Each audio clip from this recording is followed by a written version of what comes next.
El contexto sociológico con Luis Fernando García Abuzaid. Luis Fernando, es un gusto saludarte. Muy buenos días. Al contrario, Juan, el gusto es mío. Saludos a ustedes y a nuestros radioescuchas. Mira, la reflexión de hoy, que comparto en ausencia de nuestra querida Marcela, a la cual es una pronta recuperación, tiene que ver con el cómo los partidos políticos, indistintamente el PRI, el PAN y el PRD sobre todo, han ido estructurando una metodología para ganar elecciones. Evidentemente, entre estos partidos, el PRI, por longevidad, por tiempo de vida, es el que mejor ha perfeccionado esa metodología, la cual carece pues de un contenido moral y ético desde el punto de vista político para cimentar una vida democrática presente y futura, ¿no? Entonces, bueno, la lucha por el poder unifica a los partidos políticos a través de los comportamientos de sus militantes. ¿Quién puede hoy distinguir a un priista, de un panista o de un perredista? Nadie. Sus respectivas ideologías fundacionales fueron reemplazadas por un descarnado pragmatismo. Por ello, el poder como un fin en sí mismo es su mantra. Mientras avergonzados Jesús Reyes Heroles, Carlos Castillo Peraza y Berto Castillo se revuelcan en sus tumbas. Los priistas, panistas y perredistas comparten la misma cultura política, pero solo los primeros, por su longevidad en el poder, han profesionalizado sus capacidades logísticas y operativas para hacer de la política electoral, entre comillas, una ciencia que integra los siguientes elementos. Y esta es un poco pues la metodología del trabajo del PRI, pero a la cual también aspiran tanto el PRD como el PAN, ¿no? Acumular recursos económicos o guardaditos de las gestiones de presidentes municipales o gobernadores para impulsar campañas electorales del partido, sumar donativos de su militancia insertada en la nómina del gobierno municipal, estatal o federal, depurar continuamente la estructura partidista para asegurar un control estricto de la misma, mantener a los militantes activos los 365 días del año mediante cursos de capacitación, conferencias, conmemoración de aniversarios, actividades en territorio, etcétera. Reclutar permanentemente jóvenes para refrescar el futuro generacional del partido, capacitar a militantes de acuerdo a las exigencias de la normatividad electoral, integrar el uso de redes sociales y tecnologías de la información a las tareas partidistas, empatar el padrón de beneficiarios de programas sociales, federales, estatales y municipales con el padrón de militantes del partido. Este empate es reforzado por una sólida estructura territorial que va del distrito al último beneficiario. Y finalmente, mantener una base de datos actualizadas con ese empate de padrón de beneficiarios con padrón de militantes, el ordenamiento de dicha estructura, el comportamiento histórico y electoral de las secciones, el de jóvenes de 17 años próximos a votar y el de adultos mayores de 60 y más. El uso de sofisticados modelos estadísticos y georreferenciados es crucial para esta tarea. De esta manera, este modelo para ganar elecciones, al que aspiran también panistas y perredistas por igual, revalida la cultura política que privilegia el poder sobre las ideas, anclado a una simulación de democracia política en nuestro país. Hasta aquí la reflexión, Juan y Ana. Luis Fernando, muy interesante esta reflexión, y mi pregunta para ti sería, ¿cómo romper este modelo? Es decir, estamos hablando de un modelo que tiene décadas, muchas décadas. Prácticamente es un modelo que ha prevalecido después de la Revolución, a partir del fin de la Revolución Mexicana, y durante los primeros 70 años de el PRI en el poder, y después con algunos matices, algunas variantes, se dio también en los 12 años de alternancia, y regresa, podríamos decir que recargado en el actual sexenio.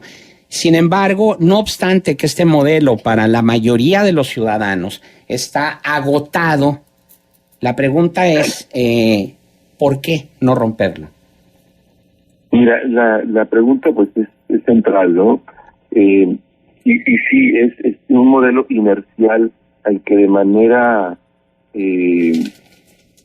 tendencial el resto de los partidos busca emular, inclusive refinar. Es decir, tanto el PRD como el PAN y el PRI comparten una misma cultura política y por lo tanto una manera casi similar de cómo acceder al poder a partir, insisto, no de las ideas, no de los argumentos, no del discurso, sino del uso de una estructura de corte clientelar enraizada en los sectores populares menos favorecidos. Entonces, en ese sentido, la tendencia es difícil de romper, es muy, muy fuerte, ¿no? Insisto, te reitero, tanto un partido como el PRI en este caso, que es el que mejor la ha refinado, el PAN y el PRD la buscan fortalecer, en todo caso, más que modificar o transformar, y en ese sentido tiende a ser una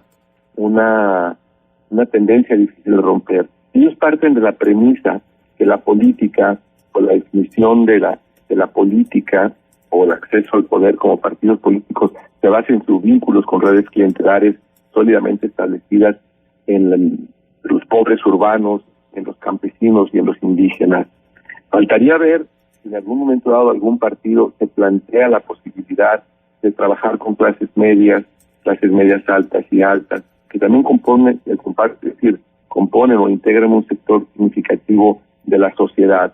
Pero en este momento la tendencia es casi irreversible y difícil de romper, por lo tanto, ¿no? Bien, hacía referencia tú, y muy, muy atinadamente, a tal vez pues los últimos ideólogos que ha tenido el país en cuanto al partido oficial, en cuanto a la derecha y en cuanto a la izquierda, a Jesús Reyes Heroles, a Carlos Castillo Peraza y a Ederto Castillo.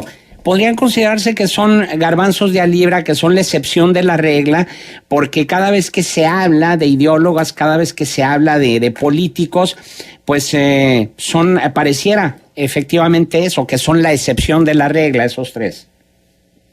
Sí, mira, los tres fueron y siguen siendo la excepción a la regla, porque siempre los tres de manera indistinta forzaban al partido, al PRI, al PAN y al PRD respectivamente, a regresar a sus bases fundacionales para encontrar en las ideas la mejor manera de acceder al poder eventualmente.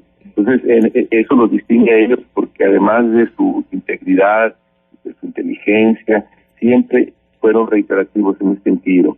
Hay que regresar a las ideas, hay que regresar a las bases fundacionales.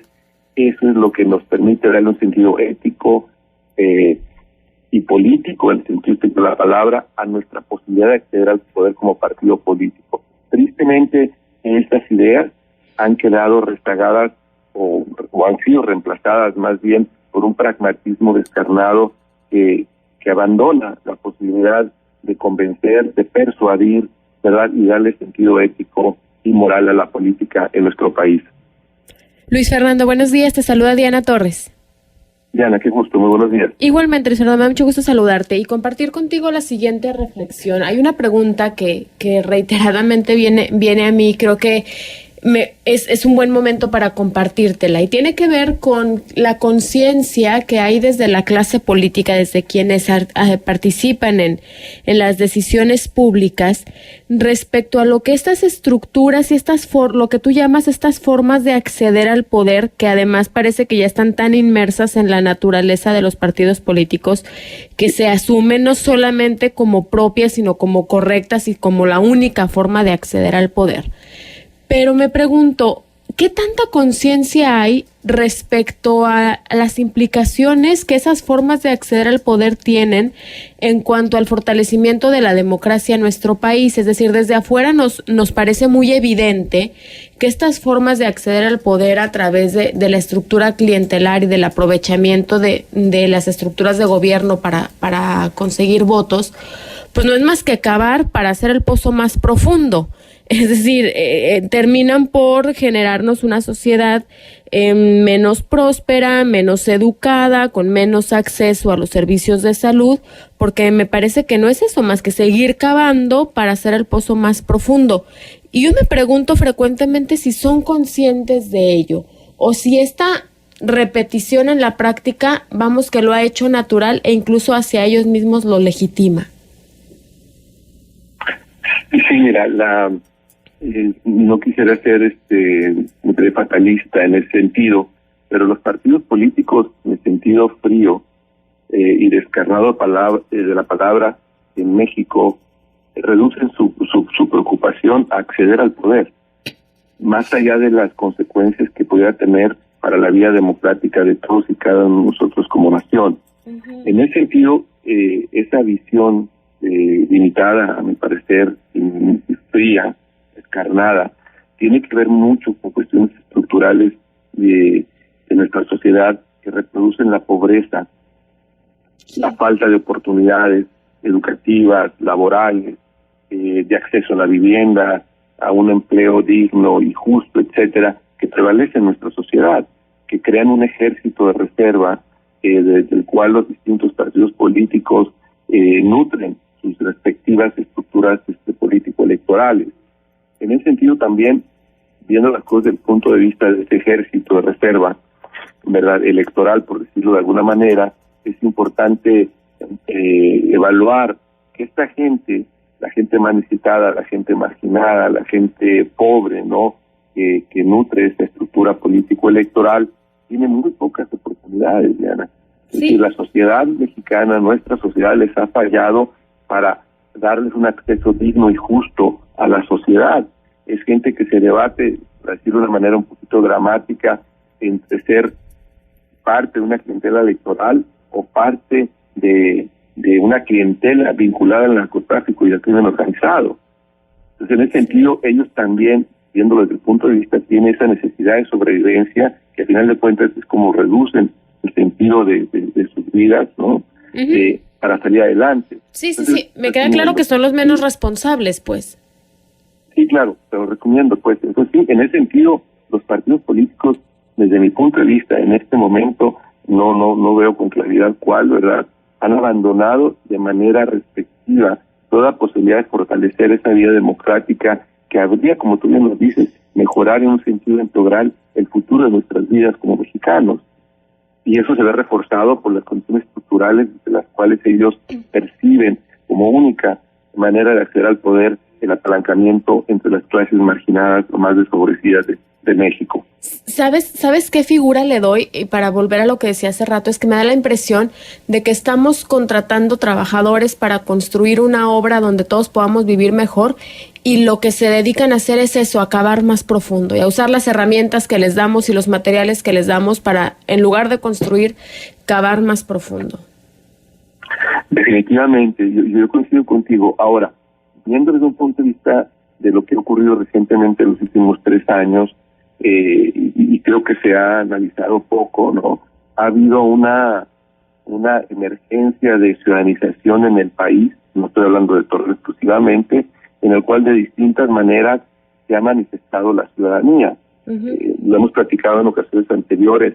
Vemos gente que dentro de su impotencia, su indignación, su molestia con lo que está sucediendo en México, ¿verdad?, ha desarrollado una conciencia cada vez más clara de que parte del problema es el sistema de partidos políticos. De ahí la necesidad, pues, de los partidos políticos como tal. Y de ahí la necesidad de que la ciudadanía empiece a asumir de manera paulatina una mayor responsabilidad en la vida pública del país. Y te digo, y ahí está la coloratura que va desde la expresión anarco o anarquista hasta la más preocupada en el otro extremo por incidir en políticas públicas para compartir las responsabilidades del gobierno a nivel municipal, sobre todo en el diseño, implementación y evaluación de las políticas mismas. Entonces, hay una emergencia, pues, en los últimos años de ciudadanización de muy distintos colores, que no ha encontrado una forma, que no se ha arraigado todavía en nuestra cultura política, pero que está presente, pues, como parte de esa decepción, de ese rechazo a los partidos políticos, y creo que ahí puede haber una beta importante para que generacionalmente empiece a surgir una alternativa, yo diría, de las clases medias, ¿no?, que pudiera en un momento dado transformar la cultura política del país. Pero en este momento es incipiente y apenas recién inicia, ¿no? Bien, Luis Fernando, si quisieras compartir un punto de contacto con el auditorio. Sí, mira, es Canec, CANECVIN @prodigy.net.mx, con mucho gusto. Ahí puedo responder cualquier inquietud. Gracias, Luis Fernando García Busaid. Buenos días.